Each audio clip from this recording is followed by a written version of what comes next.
Xüsusi əməliyyatlara tək getməyə üstünlük verən və hər dəfə də dəqiq məlumatla qayıdan kəşfiyyatçı Şikar Aslanov.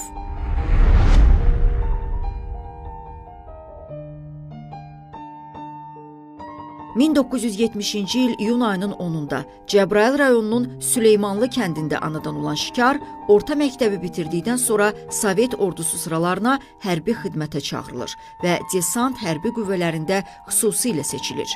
Ordudan tərxis olunduqdan sonra doğma kəndinə qayıdan Şikar Aslanov vətənin dar günündə 1991-ci ilin fevral ayında Cəbrayıl rayon Daxili İşlər şöbəsində post patrol bölməsinə qəbul olunur.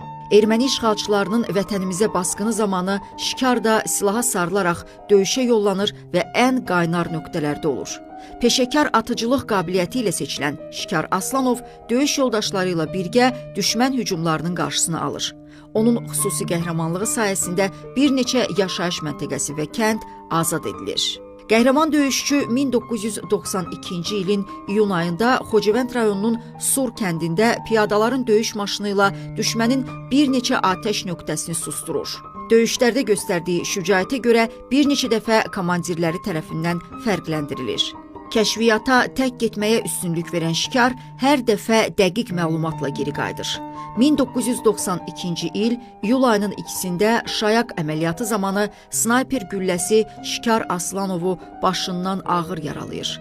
Hospitala çatdırılsa da onu ölümün pəncəsindən xilas eləmək mümkün olmur. Həmin gün erməni silahlı qüvvələri onun doğma Süleymanlı kəndini də gülləbaran edirlər. Dinc əhalinin kəndi tərk etməsi və gedən qızğın döyüşlərə baxmayaraq şəhidlik zirvəsinə yüksələn Şikar Aslanov doğulduğu Süleymanlı kəndində dəfn edilir. Azərbaycanın milli qəhrəmanı fəxri adına layiq görülür. Ruhu azad Cəbrayılda dolaşan qəhrəman əsgər, qələbən mübarək.